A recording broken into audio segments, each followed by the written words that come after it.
दोस्तों, बेटियां घर का ताज होती हैं, घर की इज्जत होती हैं, लेकिन कई बार बेटियां घर की इज्जत मान मर्यादा को मिट्टी में मिला देती हैं। और आज की घटना में भी कुछ ऐसा ही है।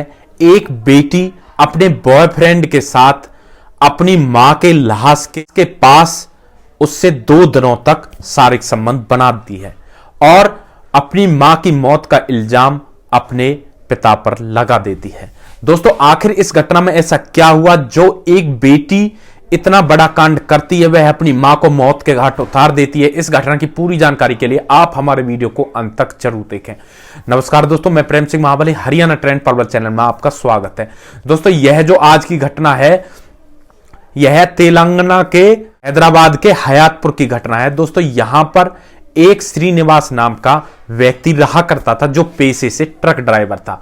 श्रीनिवास की पत्नी रविता, जिसकी उम्र 38 साल थी, और उसकी बेटी जिसका नाम कीर्ति था, जिसकी उम्र करीब 19 साल थी। यानी एक परिवार में 3 सदस्य एक घर में रहा करते थे।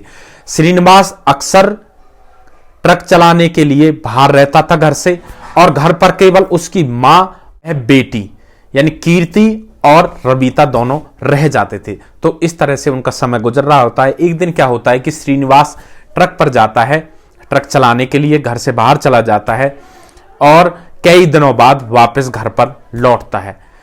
तो वह घर पर जैसे ही आकर देखता है तो उसके घर का ताला लगा हुआ था।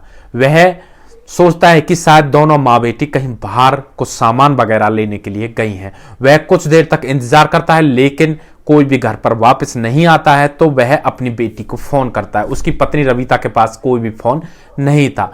वह अपनी बेटी के पास फोन करता है और उससे कहता है कि बेटी, तुम कहां पर हो और तुम्हारी मां कहां पर है। तब वह बेटी अपने पिता से कहती कि पिताजी, मैं तो यहां पर विशाखापट्टनम घूमने के लिए आई हूं अपने दोस्तों के साथ, और मां कहीं बाजार से सामान वगैरह लेने के लिए गई होगी। मैं तो मां को घर पर ही छोड़कर आई थी। वह व्यक्ति शाम तक इंतजार करता है, लेकिन शाम तक जब उसकी पत्नी वापस नहीं आती है तो वह अपनी पत्नी की तलाश इधर उधर करता है, लेकिन पत्नी का कहीं पर भी पता नहीं चलता है। तो वह उसकी रिपोर्ट पुलिस थाने में दर्ज कराता है। पुलिस रिपोर्ट दर्ज कर लेती है और उसकी पत्नी की तलाश शुरू कर देती है। इसके पश्चात पुलिस उसकी बेटी से बात करती है, तो उसकी बेटी बताती है कि मैं विशाखापट्टनम में हूं। तब पुलिस उससे कहती है कि तुम यहां पर घर पर आ जाओ। कि बेटी घर पर आ जाती है और पुलिस उससे पूछताछ करती है कि तुम्हें किसी पर शक है। तब उसकी बेटी कहती है कि मुझे अपने पिता पर ही शक है। मेरा पिता अक्सर शराब पीकर आया करता था और मां के साथ झगड़ा किया करता था। दोस्तों, इतने में ही जो श्रीनिवास का दोस्त होता है, एक जो पड़ोसी शहर का ही रहने वाला था, तो उसका फोन श्रीनिवास के पास आता है और वह श्रीनिवास से कहता है कि तुम्हारी बेटी तो पिछले 4 दिनों से मेरे बेटे ऋषि के साथ मेरे घर पर थी। दोस्तों, यह देखकर उसका पिता परेशान हो जाता है और यह बात पुलिस को भी पता लग जाती है। तो पुलिस का शक उसकी बेटी के ऊपर चला जाता है और पुलिस उसकी बेटी से कहती है कि अगर तुम यहां पर थी तो तुम विशाखापट्टनम क्यों बता रही थी। दोस्तों, पुलिस उसकी लोकेशन ट्रेस करती है तो पुलिस को पता लगता है कि उसकी बेटी पिछले 4 दिनों से ऋषि के घर पर थी। दोस्तों, अब पुलिस अपने तरीके से उस लड़की से पूछताछ करती है।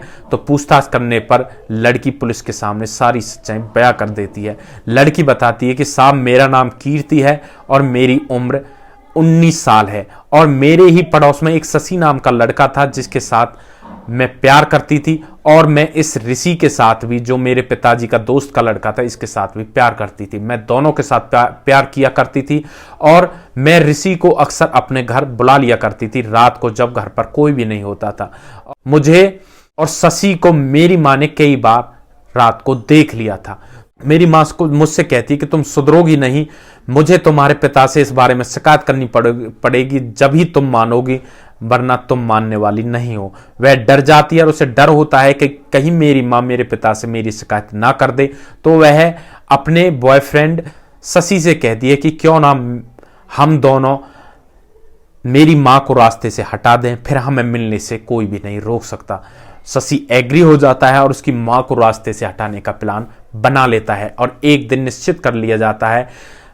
कीर्ति अपने बॉयफ्रेंड शशि को अपने घर बुला लेती है और उसकी मां सो रही होती है तो एक चुन्नी लेकर उसकी मां के गले के चारों तरफ लपेट दी जाती है और उसे खींचा जाता है और उसकी मां की गर्दन घोट दी जाती है और उसे मौत के घाट उतार दिया जाता है। इसके पश्चात शशि और कीर्ति दोनों 2 दिनों तक उस लाश के पास बैठकर यानी उसी कमरे में रहते हैं और शारीरिक संबंध बनाते हैं 2 दिन तक। जब 2 दिन पश्चात बॉडी से जब बदबू उठने लगती है तो वे उस लाश को ठिकाने लगाने के बारे में सोचते हैं। तो इसके चलते शशि अपनी कार लाता है और उस डेड बॉडी को उस कार में रखता है और फिर उस डेड बॉडी को रेलवे ट्रैक पर यानी रेल की पटरियों पर लिटा दिया जाता है ताकि किसी को यह शक ना हो कि इसकी मौत हुई है, सबको ये लगे इसने रेल के आगे आकर खुदकुशी की है।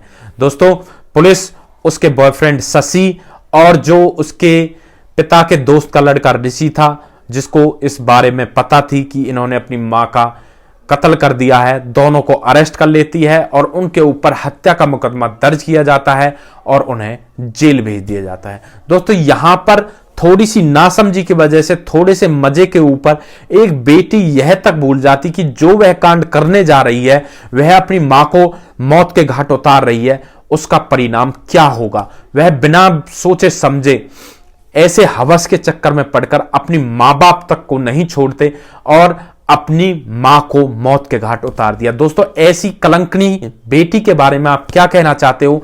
ऐसी बेटी को क्या सजा मिलनी चाहिए? आपकी जो भी राय है आप कमेंट बॉक्स में हमें दे सकते हैं। दोस्तों, इस तरह का वीडियो लाने का मुख्य उद्देश्य बस यही है कि इससे आपको कोई सीख मिल सके और भविष्य में इस तरह की घटना होने से पहले ही आप सावधान हो सके। दोस्तों, हमारे समाज में किसी के ऊपर भरोसा नहीं किया जा सकता है, ना जाने कौन किस घटना को अंजाम दे, इस बारे में कुछ भी नहीं कहा जा सकता है। दोस्तों, अगर आप लोगों को हमारे वीडियोस अच्छे लग रहे हैं तो हमारे वीडियोस को ज्यादा से ज्यादा शेयर करें और जो हमारा चैनल है हरियाणा ट्रेंड पलवल, उसको सब्सक्राइब करें ताकि हमें भी आगे बढ़ने का मौका मिल सके और आप लोगों का आशीर्वाद हमारे ऊपर बना रहे। दोस्तों, नेक्स्ट वीडियो में एक ऐसी सच्ची घटना के साथ आपके सामने फिर से हाजिर होंगे।